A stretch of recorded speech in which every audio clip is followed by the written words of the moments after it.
Lighting for Profits, the #1 landscape lighting show in the world. Oh, yeah. Welcome to Lighting for Profits. All right.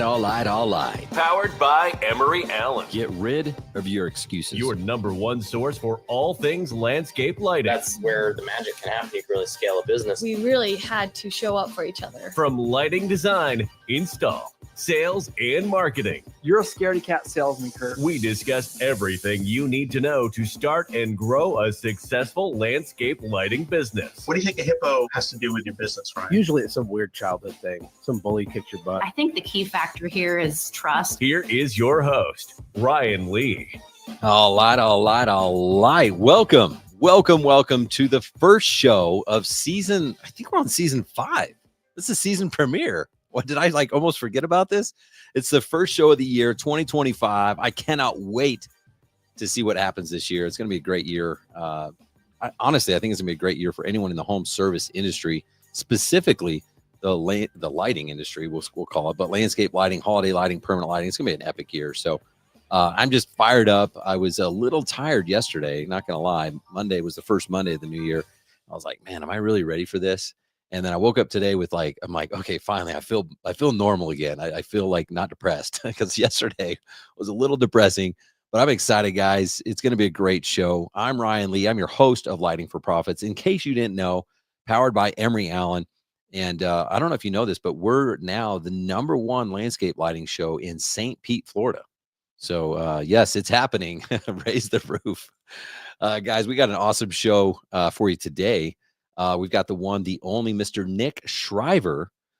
He is with Decorating Elves, and he's also the president of AOLP. So kind of a big deal. And I'm excited to have him on as the premiere for this year.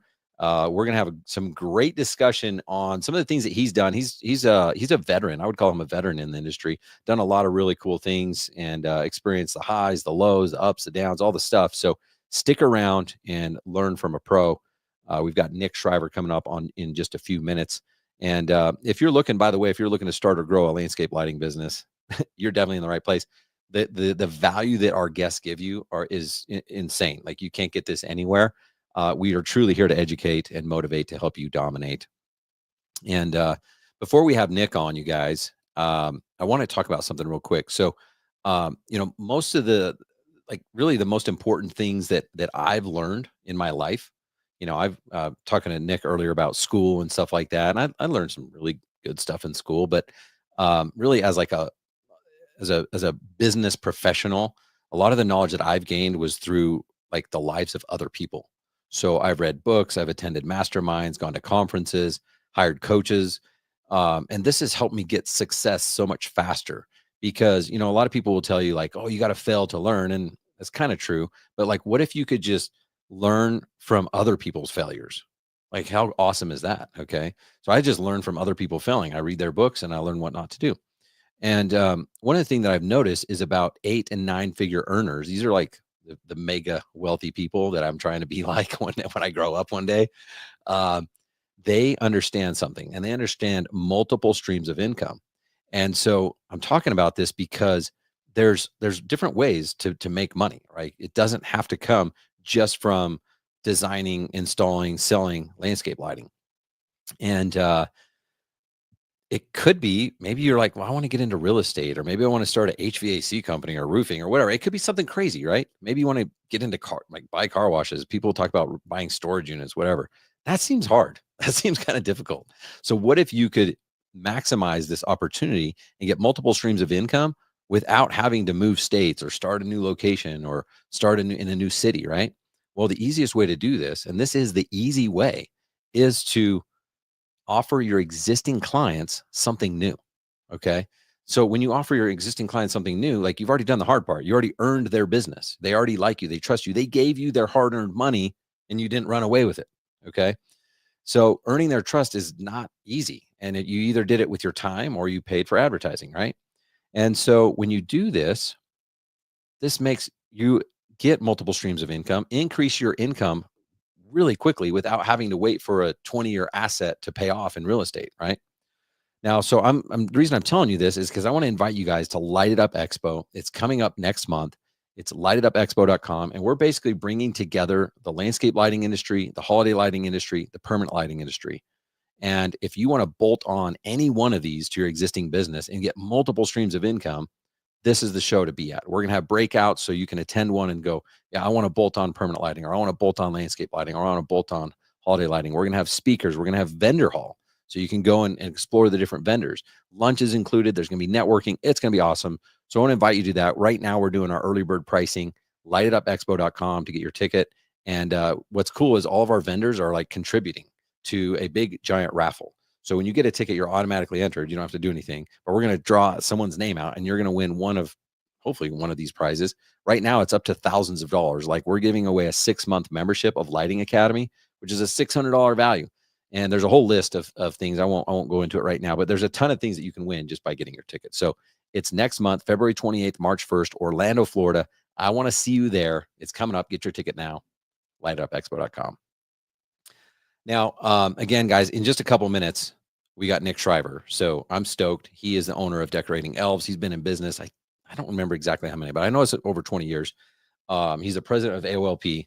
So I'm excited to have him on. We're going to talk shop. We're going to talk business. We're going to help you guys elevate your business this year in this conversation. I promise you that. But before I have him on, I want to ask you, it's the new year. So we talk about New Year's resolutions, and this kind of drives me crazy. I like it. And then it kind of drives me crazy at the same time because everyone like has these big goals, you know, whether it's like personal or business or health or whatever. And so what are you trying to achieve? And I want you guys to declare it to the world, because when you do that, it becomes real. And one of the things that I declared to the world, this was actually before New Year's, this was a couple weeks ago, is in 2025, I'm going to run 3 Spartan races. And the reason I'm like so excited is because I've never ran a Spartan race. So I don't know how hard they are. And that's why I did 3 at once, is because I'm like, okay, number 1, I declared to the world, this is what I'm doing. And then number 2, I purchased all the races already. I already purchased them because I knew I would like run the first time and be like, oh, I'm not doing that, and quit. So if I wouldn't have told the world and I wouldn't have bought the races, I probably would have already quit, because running's hard, you guys. I'm not a natural. But here's what I want to talk about is like, it's easy to set the goal and say, okay, I'm going to run a Spartan race. By the way, I'm doing a 5K, a 10K, and then a 21K. 5K like in March, 10K in like April or May, and then June, 21K here in Utah. If anyone wants to join me, hit me up. I'll send you the links and stuff. But here's the deal. So I started running, practicing, and I'm having these thoughts as I'm running is like, okay, business and exercise are kind of a lot. There's a lot of similarities. We set this goal of like, okay, I want to do this race. Okay, I want to do $1 million in business this year, or I want to increase by 500K, or whatever your goal is. Like, you can make your own goals. But too many people get focused on the output. That's the output. It's like, okay, I'm going to run a Spartan race. Well, what are you going to do to prepare? What are the inputs that control the outputs? Okay, so your goal is the output of many inputs. Anyone can set the goal, but what very few are going to achieve their goal because they're not focused on the inputs. So my inputs for doing these races is I got to start running. I got to start lifting weights. Like, I got to have a regimen. I got to have a schedule. So right now I'm running when I say running 2 miles, there's some walking involved, but there's a 2-mile course that I have set out. Right. So I'm running 2 miles every other day. And then I'm increasing that. I just did 2.25 yesterday. So I think I can run 3 miles now. But I got to practice. I got to do these inputs. So what is your goal? What is your resolution? What are you going to do this year as a business leader? Not only for yourself, but for your team members. I mean, as a business owner, we have an obligation to provide for our team. What about for your family? Like, what are you going to put on the line? What are you willing to give up in order to get your goal? Because you have to give up something. Like, it might be sitting on the couch. It might be working too much. Maybe you need to hire a replacement, right? There's something you have to give up. So what is your goal? Like, declare it to the world, share it with us on my Facebook page, in our Facebook group, Landscape Lighting Secrets, wherever it is. Like, declare it to the world so that it's out there, and we'll help hold you accountable. And then let's say your goal is I want to increase by 500K. Okay. I'm just using that number. You can use whatever number you want. It could be 5 million, whatever the number is. But then you have to figure out, what are the inputs? Because that's an easy goal to say, but what are you going to do? How much are you willing to spend to generate an extra $500 or $500,000 in sales? And I'll tell you this is like This is huge. Most people are not willing to spend any money or time to grow by an additional 500K. Like I just see it every day. I talk to business owners every single day. Okay. And people with multi-million dollar businesses, the people that are over 7 figures, one thing that they have in common is they're always willing to take risk. They're always willing to take a risk, and they don't know that it's going to work. That's why it's called a risk. Okay. But it's a calculated risk. They think it's going to work. Otherwise they wouldn't do it, but they're willing to spend money or time into an activity to generate more leads. Okay. And so me personally, I'm willing to spend 15% of revenue to generate, like that's a no-brainer for me. So if I want to generate 500K, I'm looking at 15%, that's 75 grand. I'm willing to spend 75 grand as a risk to generate that 500K. And that's how I'm going to grow faster than anyone else. Whereas everyone else is just waiting to grow. And like, you're not going to just magically grow by 500K off of referrals and word of mouth. Okay. You can grow by referrals and word of mouth and maybe by that much, but you better have a damn good strategy for it. Okay. So, if that scares you, like 75,000 to make 500K, good. It should scare you. Like that's why it's called a risk. Okay. And if you want to separate yourself from the herd and you want to go from amateur to pro, you're going to have to get in that mindset to start taking these risks. This is what is required. Now, it doesn't mean just like the first marketing person you talk to, like, take my money, here's 75K. Like there's strategy and there's diversification, right? Some of the things I put together is my quick list. SEO. Okay. A lot of people have bad experience with SEO people, so they give up. That's a failing strategy. To just give up on it altogether because you had a bad experience with 3 SEO people, terrible. Like you need to be working on SEO. Google ads, same thing. Social media. Okay. And social media has its own, you can't just like put up some Facebook ads and get rich doing landscape lighting. Might be able to do that a little bit with holiday, but not with landscape lighting. Okay. Proactive repeat referral model. Proactive repeat referral. You're not going to get repeat and referrals. You get a couple. Okay. That's easy. But I'm talking like if you want to scale, if you want to hit these big numbers, proactive repeat referral game, referral partners. Okay. The year I sold my business, we did 600 grand in repeat business alone. And we did over $1 million in referral partner business. That's a landscaper, a pool builder, a home builder, an interior designer, a bunch of different people referring us work that were higher quality leads, higher ticket jobs. Hard to start, easy to scale. Direct mail, wrap trucks. I see so many non-wrap trucks. I'm like, dude. And then when they do wrap it, it kind of sucks anyway. Yard signs, door hangers. These things right here could be an easy way to generate an extra 500K if that's your goal. If that's your goal. So just remember this. Success is intentional. Your goals are not going to just happen. You need to map it out. Whatever your goal is, whether it's a health goal, a wealth goal, relationships. Oh, I'm going to be a nicer person. I'm going to get along with so-and-so. Well, okay. What are the inputs? What are you going to do to get there? Like you have to map this out. When you get intentional like this, you'll see your success happening. And this is why people say, oh, you can manifest this, man. It's not just about thinking. It's about acting and achieving these things. Okay. Because your life is in a lot more control than you think. There's certain things that you can't control. Stuff's just going to happen. Right. And you got to learn to control the controllables. And these are the controllables. So my question to you is, how much are you willing to pay? How much are you willing to give up to achieve your goals? When you get that answer and you map it out, 2025 is going to be a success, baby. And I'm looking forward to this ride with you. So, all right. That's all I think that's all I got to say about that. Hey, real quick, before we have Nick on, what sets Emery Allen apart? Well, I'll tell you, bulbs aside, they believe customer satisfaction should be the top priority always. In fact, Emery Allen goes out of their way to ensure lighting professionals have access to the best light source available. And they're committed. They're committed to your experience. At the end of the day, it's what's on the inside that counts. So take advantage of Emery Allen's world-class customer service. All you got to do, guys, is email Tom Garber, and his email is tomg@emeryallen.com. When you email tomg@emeryallen.com, mention that you heard about him here on Lighting for Profits. He'll hook you up with that discounted contractor pricing, and you're going to get to experience that single source LED that everyone's always talking about. So email tomg@emeryallen.com.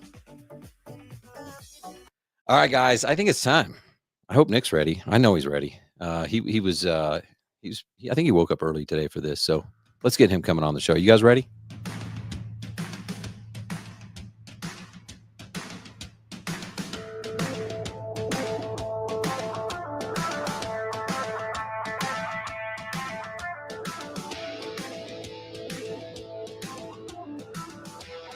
All right, welcome to the show, Mr. Nick Schriver. Let's go. How Hey, you doing, thank you for having me. Awesome, man. I'm excited to be here. And all I got to say is aruha, man. Go Spartan. buddy? Yeah, have you done it? Yeah, too. I've done, and I'm doing it again in May. Oh, I love it. Where's And my son's doing it with me. I don't even know the Ruhaha thing Oh, yet. dude, you'll learn it because that's what they all chant right before you take off at the sick. start line. They say, "What are we?" We say, "We are Spartan," and then you say, "Aruha," and then you go. Okay. All right, Get you dude. jacked up, dude. It's jazz. It's awesome. Where are you doing the one in May? Raymond James Stadium. Okay. It's called the Stadion race. So I've done the Raymond James race the last 2 years here in Tampa, and my son did the one for the younger kids. Now he's 14, so he's at that line where he gets to go with the olders. Last year he did pretty much most of the olders and the youngers. So that's a great compliment from Paul. I don't know how much of that is true, but that is a wild compliment. How And much are you thank you, paying Paul. him? Are you paying him a lot? Dude, Paul is one of my mentors. He's taught me so much. Man, that guy is a true talent and a legacy in the industry. So, and he's starting it already. Dude, the Buckeyes are gonna take care of old unfinished business, Paul. Just to let you know. That's some big old college rivalries going on right now. College football playoff. Tis the season, baby. It is, man, and that's what makes this country great. It's what makes college great, football great. All of it's great. We can have so much fun with it, man. It's regional. You get to support where you're from, support your people. But dude, so Spartan race, it's called a stadion, and basically you just do this obstacle course inside the stadium. It's really awesome. On the 50-yard line, there's like this big triangle cage, like net cage, and you get to go up it, and then like you're on the 50 in the middle of the stadium, like looking around like you're at like the second level. It's super cool. What distance are you doing? So the stadium is between a 5K and a 10K. Okay. It's just kind of a made up distance. Like they just make it up. It's just a different format. Yeah, they call it a sprint. Like you get the medal you get is for a sprint. But 2022 when I did it, it was like 5.5K on my tracker. And 23 when I did it was 5.5K on my tracker. And 24, it was like 8.5K. Like, so they made it way longer, but and it's 20 obstacles. It's awesome, dude. The reason I love it is, being in my middle 40s, there's not a lot of things I get to do like in the world of athletics and what we call in our household fitness. You got to get your fitness on, that like motivate you to go do something and actually finish it and complete it. Right. Like you get up in the morning, you go to the gym. Like most of the time when I go to the gym, just getting inside those doors is what is like, that's what I celebrate. And then from there it's downhill. Like the hardest part. And like this morning when I got up to go to the gym, man, I didn't want to, like, my body was like, no, back in bed, lay back down. It's way too early. And then you kind of roll over, you start moving, you get going a little bit, especially, it's chilly out, and you get in the building, you start moving, you're like, all right, now you're in your groove, man. And you start working towards that. And I didn't realize this was going to happen until I actually scheduled this a couple years ago. Now, like I have more motivation to go put one more rep in, to put a little more effort in, to put another weight size up, to like, develop that. Cause I'm actually, I didn't want to go and get my butt kicked. And I didn't want to not finish. Well, my goal, here's my goal, Ryan. When I go, my goal is to be faster than half the 20-year-olds. That's my goal. Dang. My goal is to finish. Yeah. Well, the first year it was to finish. Now my goal is to be faster than half the 20-year-olds. I like that. Well, That's cool. I like that you mentioned it, because the reason I'm doing this is for health, but I tie my health into business. I'm addicted to business. Everything comes back. When you talk about like motivation and discipline, I'm not motivated to go run 2 miles right now. Like that's the last thing I want to do. but the discipline's there. And the reason, and I committed and I bought that race and I told this group of guys that I was going to do it with them. So now I have motivation to go do that, because like, if I don't, I'm screwed.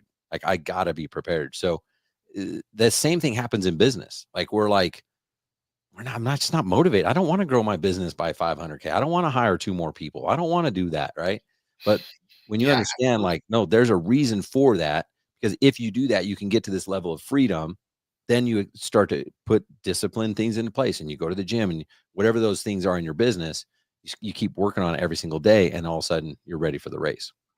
And it's interesting too, because with the fitness, a lot of people, well, where do you find the time? What's amazing is once you do that and you kind of start getting into that routine, time just opens up. Like, your mental ability to accomplish things in the time that you give it accelerates when you feed the body, when you work the brain, like when you take care of the physical part of your body. Those things just happen to accelerate. You become significantly more productive. And it's just amazing. And I don't know how to explain all of that, but that's just kind of how that works. It's very, very interesting. Yeah. Like, on days that I go and I do my fitness early, I'm so much more productive. I'm so in such a better attitude. Like, I handle obstacles and objections and nuances significantly better. Like, I'm just a much better person. And that means not just handling my business, handling my personal life, handling everything. Like, it becomes easier, or better decisions. Things don't hold you down as much. And then you can translate that to business, right? Like, business is everything and it relates to everything else in life, right? It's a full integration. So, it's super important. And you mentioned your resolution. I'm actually going to put one of my resolutions out there. Get it. And this is one that I've been working on, and I'm really, I like to preach professionalism, and I'm always working on being more professional. And my goal, Hey, by the way, you look nice today. You Hey, look thank you. very, very Thank you. professional. I, a lot of my younger coaches, like, this is all for them, growing up, when they used to say, if you look good, you play good. And I was bringing it today. I said, I'm going to look good, because the last time I was on, I wasn't invited back. I must have bombed it. So at least I'm going to look really good today. So that at least that was my goal. I was like, and I see myself, I feel like if I look good, at least that energy carries. So it's a big part of it, in looking good is not just what you wear, your business can look good too, right? Like, your employees should have a look, like, and that look should be clean. It should be professional. Like, your van should have a look. Like, when your techs open the doors, McDonald's shouldn't roll out into the driveway of whoever you're Never working happens. for. What? Never, right? They shouldn't flip cigarette butts, like, right, into the neighbor's yard. That weed, whatever it is, like, there's a lot of things that should keep things professional. And looking good is part of that. So we try to do that in our outfit. We try to make sure that stuff is specific. But my resolution is to use the word F truck, and you guys all can fit that together, and just eliminate it from my vocabulary. So, Wait, to use the word? No, to eliminate Oh. the word that I just put together and eliminate it from my vocabulary. Rhymes with buck. Yes, and starts with fire truck. Okay. Someday my kids might listen to this, so we'll keep it clean. Yeah, and so I've had the habit over the years to turn into a contractor in a lot of forms and get into that tradesman mentality and language, and I catch myself in sales sometimes being like, that's not what I should be presenting with, and I shouldn't be using those, and I should be more professional. So my 25 is to make a conscious effort to replace that specific vocabulary and get rid of it. So all right, I'll hold you to it. If anybody hears me out there, man, they can hold me to it in any accountable way that they feel needed. Yeah, no, I got you on that. Hey, not to brag, but my mom's listening, and she said that I came in first in the 5th and 6th grade 5K. It's kind of true. One year I came in 4th, and then I'm kind of a competitive person, so I literally trained. Like she like drove me around and was like, hey, I think this is where you ran. And I would run around and we'd map out 3.1 miles or whatever. Every year they had the end of the year 5K. And I did win first. I think it was the 6th grade or 5th grade. I can't remember, but ran it in Vans, flat Vans. I didn't know that you were supposed to have running shoes, and I don't think she did either. So maybe I am ready to be a Spartan after all. I think you are. And I think you're definitely going to outpace a lot of 20-year-olds. This is my first one, Nick. Like I can barely run 2 miles right now. Well, wait, like but I'm training. I'm yeah. I'm coming for them. Keep doing them push-ups and pull-ups too, because there's a lot more than just the 5K. I know. Well, like that's what I got to start doing is the pull-ups, because the push-ups are easy for me now, or I wouldn't say easy, but it's just a habit. The pull-ups, yeah, I gotta start those. Yeah, and the deadlift and all the other stuff. So we got right into it. Give everyone just a quick intro of who Nick Schriver is. All right. Well, Nick Schriver, I live in St. Pete, Florida, the Tampa Bay market, owner, operator, GM of Decorating Elves. And Decorating Elves is a premier holiday and outdoor lighting company in the Tampa Bay area. We service most of the Gulf Coast. We have a significant business in holiday lighting. We have a really strong business in landscape lighting. Married to my wife, Julia, beautiful woman. My 2 kids, Jameson and Ayla, 12 and 14. We spent that was really appreciated too. We spend a lot of time on the weekends doing club sports and doing a lot of outdoor activities. I also am a real estate investor, and I own a remodeling company that manages our real estate.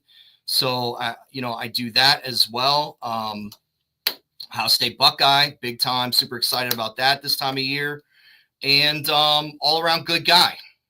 Cool, man. Well, how did your holiday lighting season go? Just wrapped up. You guys are doing takedowns, I'm assuming now, but how did everything go? We finished strong. It was a really, really rough start because we had 2 storms. Helene came in the last week of September and it just flooded my house, destroyed it. So that was really disruptive. Like literally, I saw pictures, and he's not kidding. Like how much water was in the house? So there's a foot of water inside the house. There was 2.5 feet of water outside the house. The whole house was ruined. My daughter was squeegeeing water out of her bedroom. Like, take whatever you live in, draw a line around the outlets, and everything that would be below that line was soaked and is ruined and is no longer part of your life. So and this is right when you're starting to make like half your income. Dude, we had our first big recruiting event scheduled on Tuesday. We canceled it because we were doing storm prep.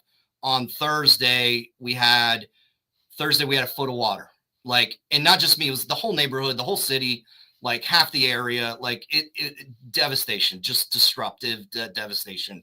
So that was what we call like week 2, like of our season, like 10 to 12 week season, where we're normally doing a heavy recruit and getting like 8 to 10 person onboarding and training the following week, and then getting a lot of production work started. Like boom, first day 2 of the big part of the season was just disruptive. And then, so that's just a mess. I don't even know how to explain it. It was disruption on a multiplier. And,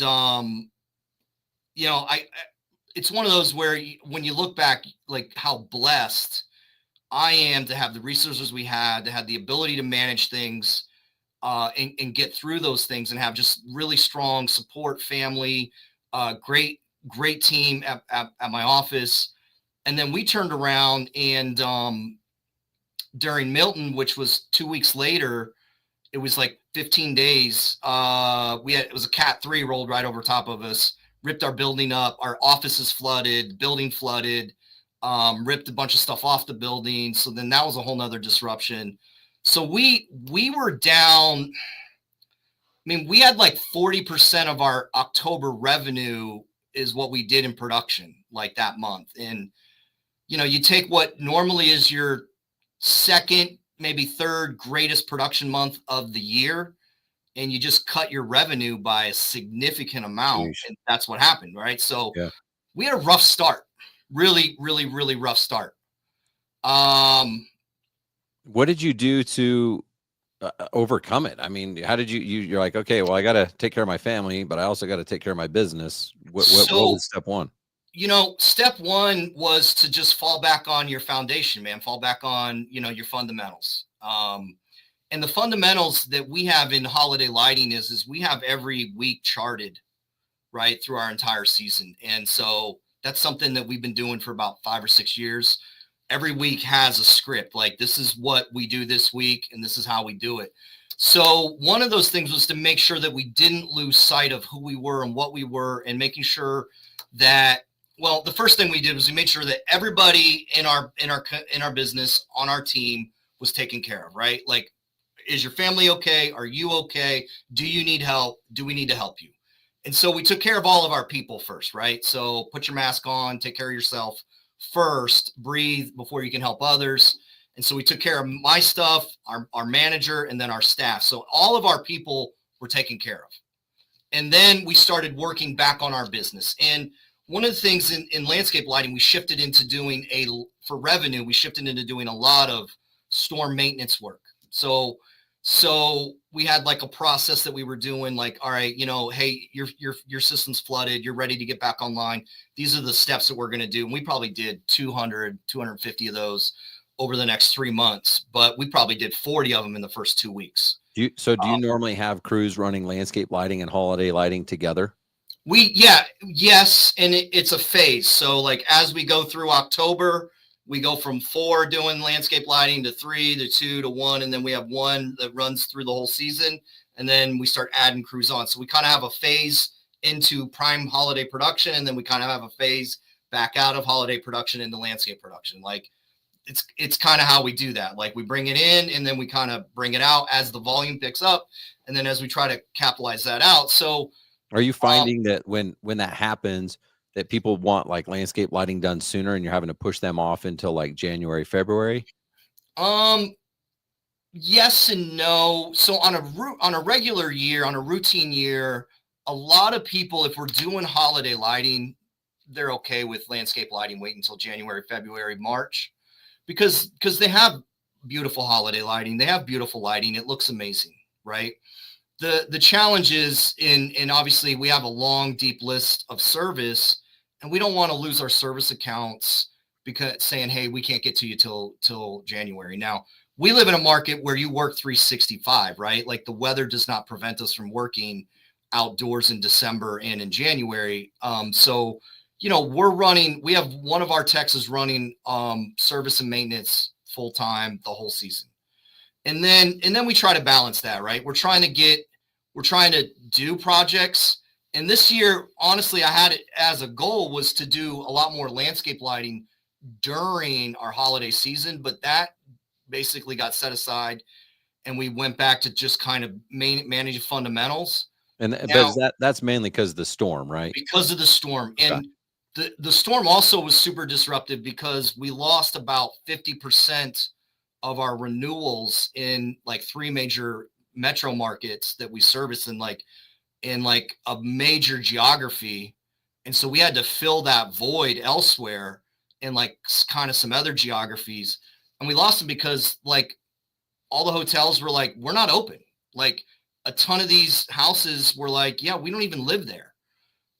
Customer said, we said, hey, what's going on? They go, hey, we're tearing that house down. We're building it in 25. You can do holiday lighting in 26. Dang.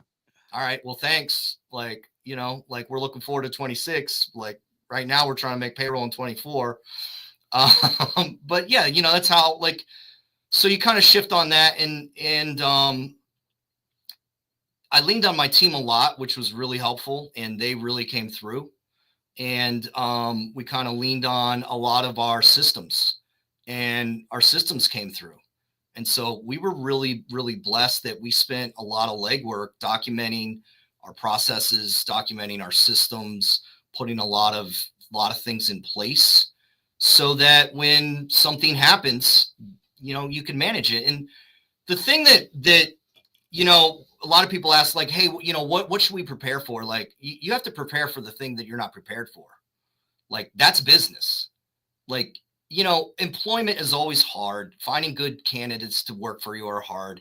making sure you're current with marketing is always a constant. Making sure you're selling jobs and you're selling them for the right money with good margin is important. But planning for something that you don't know about is really hard to do.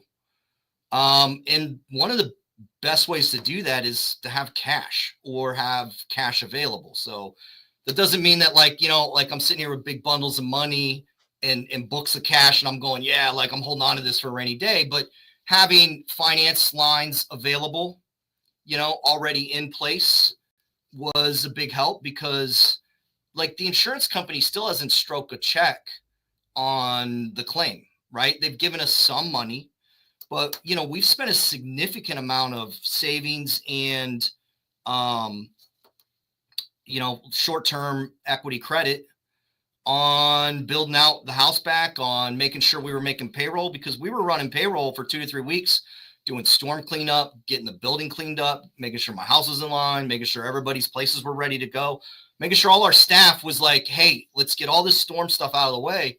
And we were just working, and the guys were working, all our guys were working, but we weren't really billing a lot of it, but we were still running that payroll, right? We were still paying those guys. The guys were still getting their checks, going home and doing their thing. And in the short term, it was a little struggle, like cash wise, but in the long term, it was really beneficial because we actually had the most productive 5 weeks that we've had ever as a company, starting November week 2, which I think started on like the 3rd or the 4th. Some would call that November week 1 through December week 2. Like we had literally some of the best 5 weeks that we've had as an organization. But it took us a little bit of time to get there. And then boom, I mean, when we got there, we were humming and we looked good and everybody did good. And a lot of that was the ability to make sure all the team had all their stuff taken care of and they could get their families taken care of, and they knew their wives and their girlfriends and their parents and everybody was like, had all that stuff addressed, and then all my stuff was addressed. We had moved into, a rental house, and we were set up over there, right? And had all the kids kind of set up and all of that stuff as normal and in routine as you could be during all of that. It's good that you I'm glad you shared this, because planning in general, like how many business owners plan anything, and if they get to that point where it's like they're in a down spot, the hardest time to get capital is when you need capital. Like it's impossible. Banks are like, well, we're not going to give you any money. You can't even afford to pay us back. The easiest time to get money is when you have money. So like if you're doing okay right now, you should go to your bank. You should go get a line of credit. You can get a business line of credit just on your receivables. Like if you have checks that people owe you, and if people owe you $60,000, your bank's going to easily give you 60 grand, and don't use it. Like that doesn't mean go like buy stuff and just use it. It's for that rainy day, quite literally, right? It's for that day when you're like, no, I need this. And when people wait, it's too late. Like you can't wait to get that funds. And I mean, you said you're not necessarily sitting on bundles of cash, but you should have some cash, right? I mean, if you combine cash plus some debt, some like business line of credit debt, not the short-term credit card stuff, you're going to be fine. And that's just contingency planning at its finest. So I'm glad you brought that up, because even me right now, I'm not in a cash flow situation right now, but I just went and got a line of credit with my bank. And I learned that because my last business, my lighting business, when I went to get money, I couldn't get it. And I was like, but I need payroll and I need this. And it's like, they're like, dude, you're broke. I'm like, I know. That's why I'm talking to you. And it's during the storm, FEMA has their small business loans and things like that. Well, FEMA wasn't writing any loans because Congress hadn't passed a budget. So they hadn't passed the budget until December like 20th or 19th. So it wasn't until they passed the budget you could actually get an emergency loan. So if you didn't have those things in place, or you didn't have credit, or you didn't have whatever, you didn't have cash. Now, the great thing about holiday lighting is that you get, it all comes at once. So, that's probably the reason a lot of us do it. But yeah, it's a big deal. And for those that are listening out there, it's a lot of times it's called a credit line or a flex line. And the best way to do it is to go to whatever bank it is that you currently have your checking account with, because they're just going to flip the screen over and be like, oh, you have, during the highest time of your year, you got 10, 20, whatever it is, 100. and you're checking, and now you've got 5, we'll give you this. And it's only like $100 or $200 to sign it. And then it's maybe $100 to keep it. And I have a couple of lines because of the real estate that I manage. And we roll money through it every year. I put some purchase on there, and then we pay them off, and it's a big deal. And that was a lesson learned a long time ago. And it was definitely learned the same way you learned it. Oh, I need money. Oh, you're not getting money because you're horrible with money. And when you're good with it, especially those holiday guys, hey, go get it right now when you've got it, because you don't ever need it. And, cash flow is a big deal in business. And I think it's something we overlook a lot. And it's not sexy. It never is, but it is the life and blood of business. The ability to make payroll, to me, is like one of the most important things. I think it is up there. It's my top 1, 2, 3 things in my business of importance is making payroll every week. Like, I want to have really talented people wearing my uniform, and I do have really talented people wearing my uniform, and I want to pay them good money, and I want to ask a lot from them, and I don't ever want them to think, hey, is my check going to be good this week?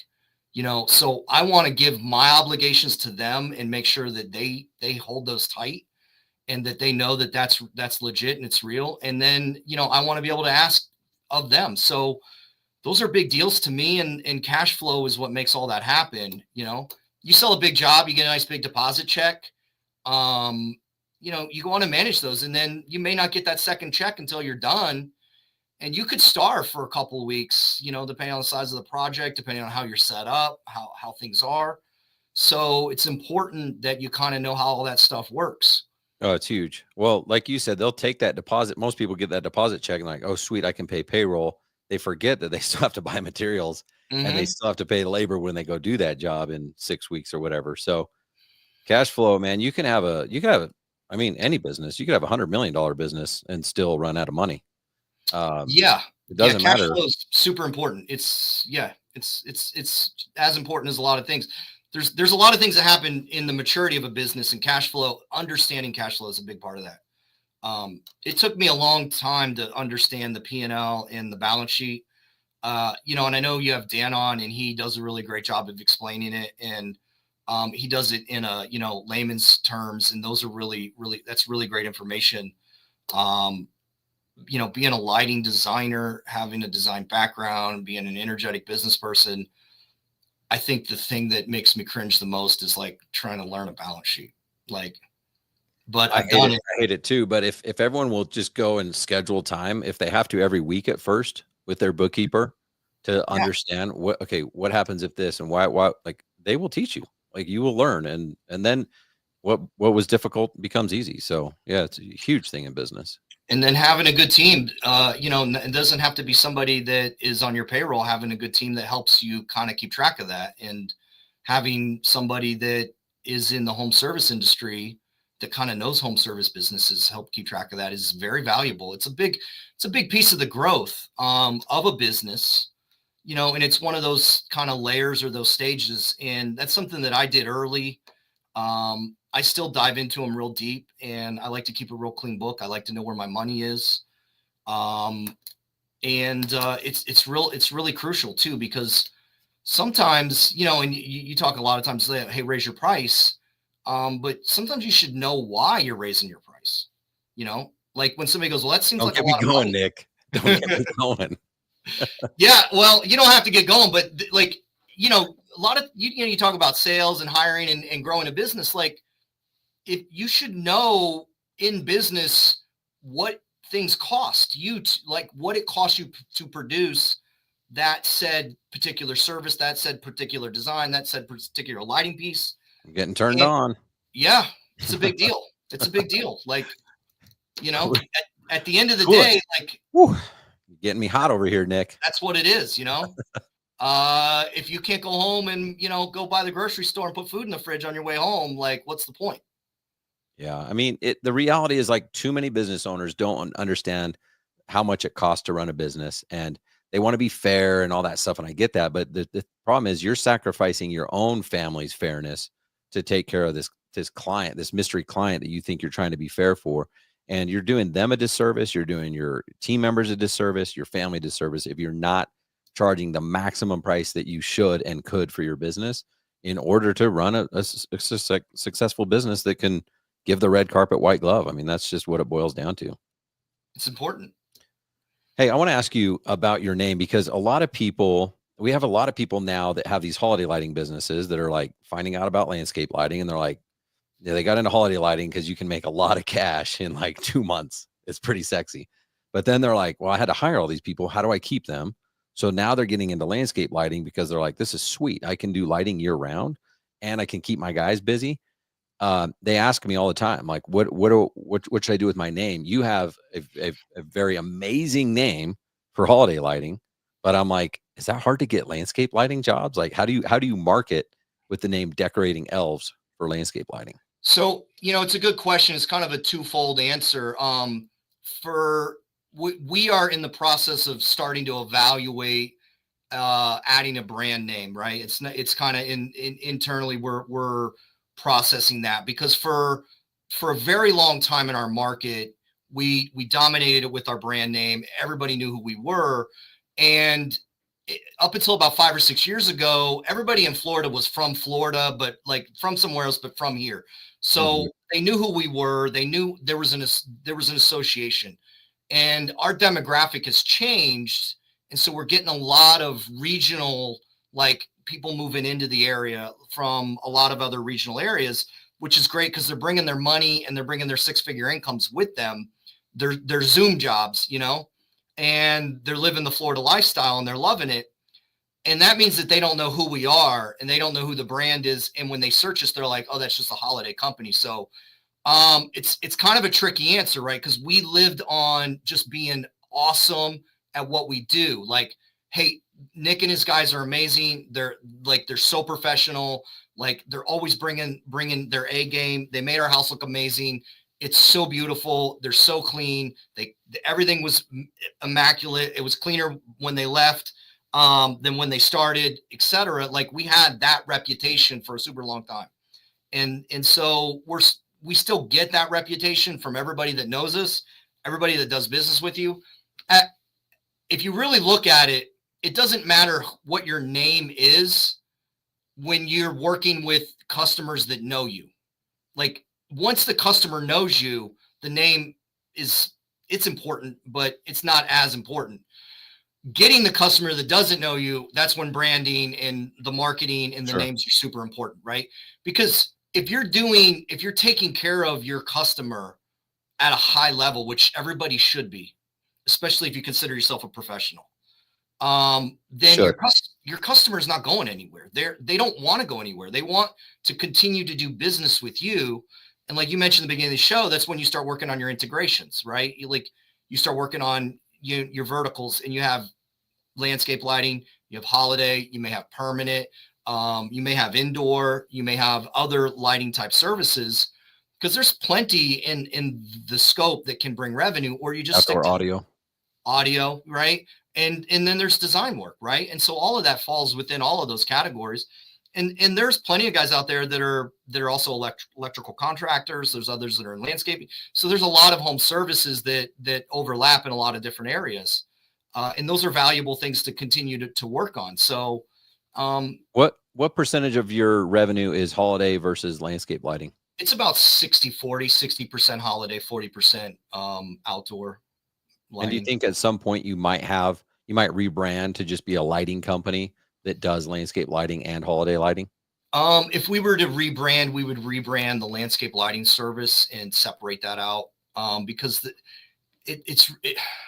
Decorating Elves is such a strong brand and holiday. It would be hard to just warehouse that or shelf it. It would be a challenge. And you're big enough too. I mean, some guys are like, they have like 50 grand or 100 grand and they've done it for a couple of years. They don't have that brand. I'm kind of like, you know what?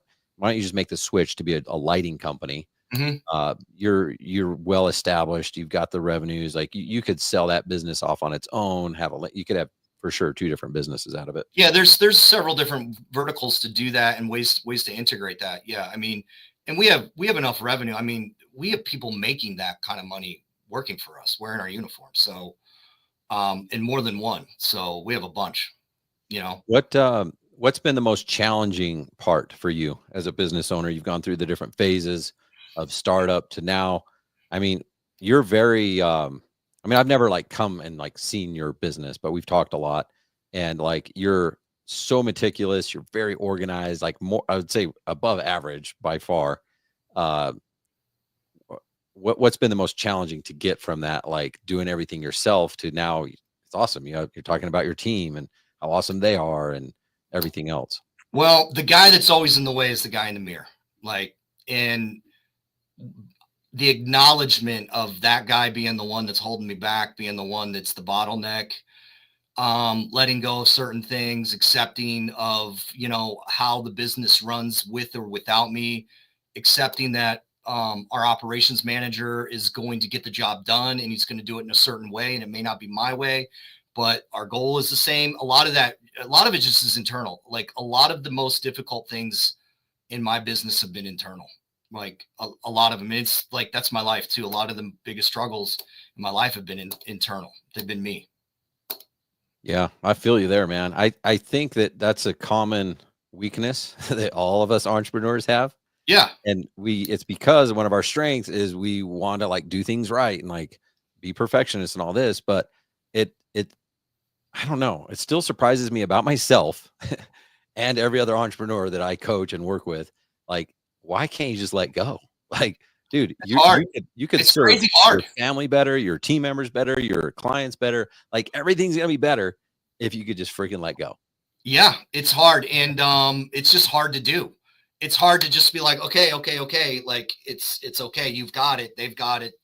I would say that's an evolution, and it comes and goes. And you know, we've had a lot of challenges, and over the years, I've been doing this since 2006. So whatever that is, I've been doing Christmas since 2003. So, you know, that's 22 years, business 18. We've had a lot of plateaus. We've had a lot of great growth, and we've had a lot of backwards moments.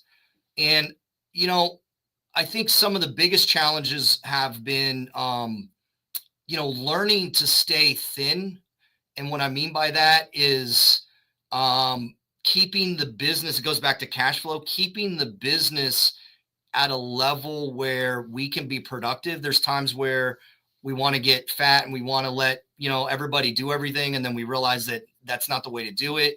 And even though that's a good idea, you have to have specific people doing specific things and doing them well and doing them right and doing them with a buy-in. So hiring people has been probably the thing I've learned to do, and I'm still learning how to do it. I still struggle with hiring a couple positions that in our organization that have been a revolving door. And What's been the hardest one? the revolving door is sales. And we've had great success with sales, and then we've had horrible success with sales, but the hardest one to keep in a longevity has been sales. And Is it more because of the person, you think, or maybe something you guys could do, or is it because you're balancing design and sales? I think it's because of me, and I'm not the easiest guy to work for. I can only imagine. And the rest of the team gets filtered through our production manager. So they love me because they see the really good sides of me. Yeah. So just have the sales guy report to the production manager, and you can go on vacation, dude. Yeah, exactly. Right. Yeah. So I think that's what it is. Right. So yeah, anyway, that one's been tough, and we have a system, and design's hard. I think design is hard. Those that out there, and I know there's a lot of people listening that are like, oh, I get design. And if you get design, dude, kudos to you. You're amazing. And when we get over to AOLP, and I talk about AOLP as the museum for the artists, right? Like, there are a lot of amazing designers in that organization. And AOLP is the museum for the artists. And there's a lot of people that go into museums and they like this art or that art, and they don't necessarily like all of the art, but they do like certain art. And you can go into any museum and love a different piece. So designers are like that, right? Like, they're like, it's just like going in and seeing paintings. This painting can be amazing and speak to you, and that painting cannot. and it's different than the person that you walked in with. And designers are like that. So I think the design piece is definitely a challenge in outdoor lighting. And it's something that takes a lot of skill to develop and a lot of skill to learn. Because I have had really, really good salespeople that really struggled with design, and really, really great. That's a great quote right there. And really, really great designers that weren't very good salespeople. And when you find the ones that are doing it well together, both, usually they're running their own organization. So that one I've always felt like is a bit of a struggle. Yeah. And that guy right there is an amazing designer. He's one of the James, Yeah. he's okay. He's okay, right? No, he's actually going to takes be it to the next level. Oh yeah, and he's going to be giving a great presentation in February at the Illuminate conference, which is the AOLP conference. So we're looking forward to that one. Talk about AOLP before we wrap up. You're the new president this year. Yeah. What is AOLP? Who should be there? What's it all about? So AOLP is to promote and advance the landscape and architectural lighting industry for lighting designers, installers, distributors, and business-to-business manufacturers. It's the foundation of everything that they do, right? The purpose of AOLP is to support the professional lighting designer and installer by setting professional standards in accordance with making the consumer better and the business-to-business model, right? So it's like I just said, man, a lot of amazing designers, a lot of amazing installers. So one of the things that AOLP also does is they set standards, professional standards. So one of the ways they do that is they do that with the Certified Outdoor Lighting Designer course. That's called COLD, C-O-L-D. I'm actually currently taking my COLD to get my designation. I did it a long time ago and didn't finish, and now I'm going to wrap it up and finish and crush it. So Certified Outdoor Lighting Designer is a high-level specialized program in outdoor and landscape lighting design and project presentation. It aims to foster excellence in lighting design and take a novice designer with some experience to professional status. This is done with the in-person and online classroom setting, as well as peer review, group interaction, and direct learning from an assigned mentor, which is a high-level experienced designer. The program emphasizes the documentation and presentation process of design and ability to create a working, buildable outdoor lighting plan. That's a good wrap, right? It sounds amazing, and it is amazing. That's why, like, they gave me the title because of the vocabulary here. Certified Low Voltage Lighting Technician is another certification. It is also a national certification specifically for low voltage outdoor landscape lighting. It is to test, evaluate, and certify the standard of the landscape lighting technician, to establish the highest standard and ensure that all industry-related products and material are installed in a consistent manner throughout all regions, and that the UL, ETL, and NEC standards are followed and maintained. Ryan, did you know that currently there are no national standards for low voltage outdoor lighting in the United States? Yeah, I did know that. Yeah. In most states, there is no or limited licensing, overview, or standards. And in some states, the licensing has little to do with and is often misaligned with the actual work being performed. Yeah, I know. Do you guys have a list of the states that require a low voltage license? You can search it on the website, AOLPonline.org. I do get that question from time to time. And I know, like, just from my experience, like, okay, people in Washington have problems. New one I didn't know, but Arizona people have been having problems. Certain states, but I don't know if there's a list. Yeah, the AOLP has a list on there that you can search. So you just punch it in, it'll tell you what the state requirement is. Now, Illuminate's the conference. It's in February. It's where outdoor lighting professionals meet to discuss, share, and network in all things landscape and architectural lighting. This is where the magic truly happens during a week-long event, bringing installers, designers, manufacturers, contractors, specifiers, and giving them the ability to come together with one central purpose, and that purpose is better outdoor lighting. The COLD program starts and ends there, bookends. The CLVLT's exam are there, and this year in February. It is in Clearwater, Florida, on the beach. And the hotel looks amazing. It had storm damage, but it's all been cleaned up. It's ready for everybody. And what better way to do that? And what I always like to say is the reason to join is to be a better lighting professional, right? This is where the lighting professionals are. And if you consider yourself a professional, this is where you should also be. Cool. Well, if people want to get more information, get registered, sign up, whatever, how do they get that? Yeah, they're going to find all of that at AOLPonline.org. Okay, cool. And then if people want to reach out to you, Nick, how do they get in touch with you? They can do that, Nick at decoratingelves.com. That's Nick at decoratingelves.com. Awesome, man. I appreciate you coming on, man. We got through a lot. I actually have about 16 more topics to ask you about. Wonderful. But I think we did good stuff. So we crushed it, man. This was great. Yeah, I appreciate you coming on. All right, guys, check out AOLPonline.org. Whatever Nick's email, I'm not going to say I can repeat that, but Nick, what's your email again? Nick, first name, Nick, at decoratingelves.com. All right, cool. Nick at my company.